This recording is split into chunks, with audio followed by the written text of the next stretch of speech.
Hallo ihr Gartenfreunde und willkommen zu einem neuen Video von Gardena. Heute vor uns der neueste Gardena Rasensprenger und zwar der Aquazoom der Größe L. Wir schauen uns den Viereckregner im heutigen Video einmal genauer an, was er für Vor- und Nachteile bietet bzw. wie er im Vergleich zur vorherigen Version steht. Bevor es losgeht, jetzt noch schnell diesen Kanal kostenlos abonnieren und die Glocke aktivieren, um kein Video mehr zu verpassen. Der aktuellste Preis des Rasensprengers ist wie immer unten in der Videobeschreibung. Würde ich sagen, los geht's!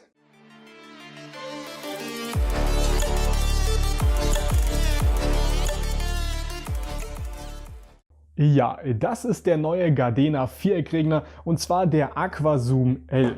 Dieser wurde nun als Nachfolger für den Gardena Aquazoom 350 auf den Markt gebracht. Zu euch nach Hause kommt er direkt in diesem Pappkarton, ziemlich schön angerichtet mit diesem offenen Fenster bzw. viel Information.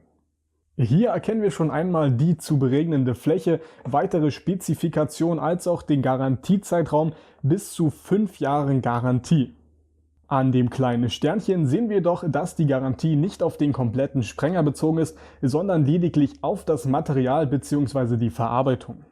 Auf der Oberseite sehen wir, welche Version wir aktuell haben, und zwar die größte, den Aquazoom L, dann gibt es hier noch den Aquazoom M und S, bzw. den normalen Aqua Wasserregner S, M und L mit jedoch geringeren Einstellmöglichkeiten.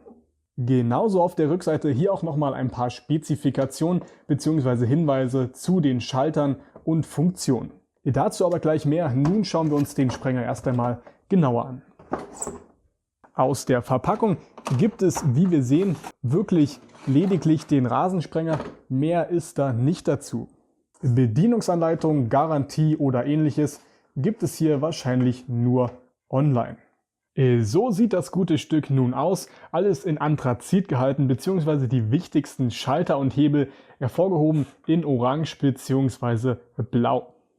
Hier einmal der direkte Vergleich mit der älteren Version und zwar dem Gardena Aquazoom 350-2. Bereits seit einiger Zeit im Einsatz gewesen, man sieht es ihm auch an, jedoch gefällt mir die neue Version persönlich um einiges besser. Was direkt zwischen den beiden Rasensprengern neben der Farbe auffällt, sind die Standfüße. Währenddessen die alte Version hier einen komplett durchgehenden Standfuß besaß, wie wir hier gut sehen können, besitzt nun die neuere Version 4 einzelne kleine Standfüße. Die alte Variante hatte dabei eine Standfußweite von ungefähr 15 bis 16 cm, währenddessen die neue nun maximal 20 cm aufbringt, was natürlich ein wesentliches Plus in Stabilität ist. Jedoch konnte ich auch bei der älteren Version keine Probleme in Bezug auf die Standhaftigkeit feststellen. Von der Länge sind beide Rasensprenger, wie man erkennen kann, ungefähr identisch und zwar mit um die 55 cm. Der neueren Version hat Gardena jedoch hier unten 2 Eisenstäbe spendiert, welche diesen wesentlich robuster machen. Der alte Rasensprenger war nämlich in dieser Hinsicht ziemlich flexibel, währenddessen die neue Variante aufgrund der beiden Stahlstäbe wirklich sehr robust ist und sich kaum biegen lässt. Beide Sprenger bestehen außerdem aus solidem ABS-Kunststoff, sind also UV-beständig bzw. auch frostsicher. Auch am hinteren Ende für die Aufnahme des 1,5 Zoll Schlauchs hat sich einiges getan. Wir haben hier die beiden normalen 1,5 Zoll Anschlüsse, jeweils mit Gummi, damit das Ganze auch wirklich dicht ist und können diese auch entfernen. Die neuere Version ist dabei meiner Meinung nach etwas angenehmer. Wir haben hier eine bessere Griffigkeit als hier bei der alten Version mit den spitzen Kunststoffecken. Nach dem Entfernen sieht man auch direkt, was sich dahinter verbirgt. Man kann es auch natürlich hier lesen, dies war auch bei der alten Version noch nicht der Fall.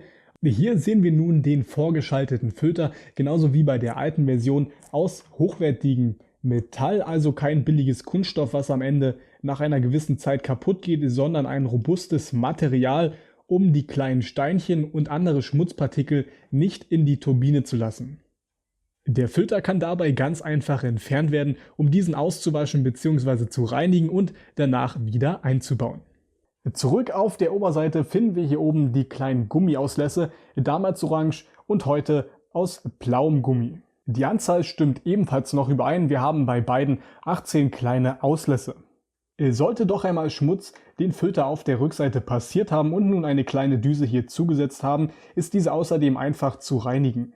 Um noch einmal kurz auf die alte Version zurückzukommen, hier hatten wir nämlich eine kleine Schraube, welche wir einfach durch Drehen entfernen können und worunter sich nun dieser kleine Stöpsel befand, mit welchem man die kleinen Düsen wieder freistechen konnte. Wie wir sehen, gibt es das so bei der neueren Version nicht mehr. Hier ist das alles komplett zu und man muss sich selber etwas suchen zum Freistechen. Das war meiner Meinung nach bei der alten Version auf jeden Fall praktischer. In Bezug auf die Einstellmöglichkeiten finden wir oberhalb genau 3 Möglichkeiten, den Rasensprenger zu verstellen. Das Ganze beginnt mit diesen beiden kleinen Hebeln hier zum Verstellen der Sprengweite. Wie wir sehen, auch hier mit Pfeilen beschriftet, sind diese außerdem gummiert und lassen sich angenehm anfassen. Als nächstes dann hier die Sprengbreitenregulierung, auch in Orange. Die kleinen Symbole sind genauso von der Vorgängerversion übernommen worden, also wir haben hier einen breiten und einen flachen Strahl, je nachdem welche Einstellung wir haben möchten.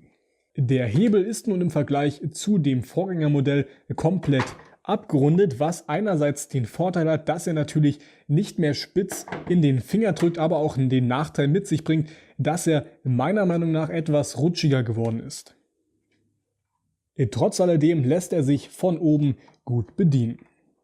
Die Bewässerungsreichweite ist bei diesem Rasensprenger genauso angegeben wie bei dem Vorgängermodell. Wir haben hier eine Sprengweite bis zu 21 Metern bzw. eine Sprengbreite bis zu 17 Metern, also eine maximal zu beregnende Fläche von 350 Quadratmeter. Wie das Ganze in der Praxis aussieht, schauen wir uns gleich an. Am hinteren Ende dann noch die Wassermengenregulierung, auch hier durch den kleinen Schalter sehr angenehm bedienbar, um direkt die Wassermenge hier einstellen zu können. Damit schauen wir uns nun einmal das Sprühbild bzw. die Einstellung des Aquazoom L auf dem Rasen an und wie er im Vergleich zu der alten Version steht. So, starten wir hier in den Praxistest mit der maximalen Sprengbreite. Ihr seht, die Wassermengenregulierung lässt sich auch hier sehr angenehm bedienen. Und die maximale Sprengbreite bei meinem Wasserdruck lag bei ungefähr 14,5 Meter.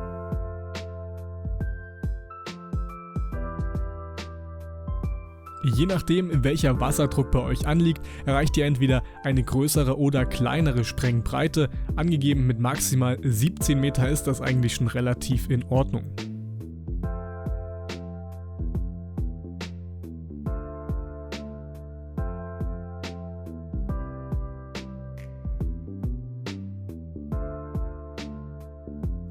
Die Sprengweite belief sich in diesem Fall bei maximal 18 Meter. Angegeben, wie gesagt, mit 21 Metern maximal. Jedoch, wie wir sehen, die Sprengweite in der eng eingestellten Sprengbreite mit 19,5 Meter, also schon wesentlich näher dran und meiner Meinung nach auch relativ akzeptabel. Die Sprengbreite belief sich in diesem Fall bei mindestens 3 Meter, also hier war ich recht überrascht, dass das Ganze wirklich so klein eingestellt werden kann. Angegeben ist es ja mit ungefähr 4 Metern.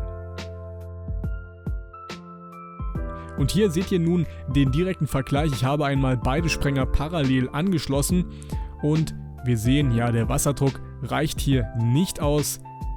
Beide Sprenger erreichen maximal eine Sprengweite von ungefähr 4 Meter, also auf jeden Fall viel zu gering.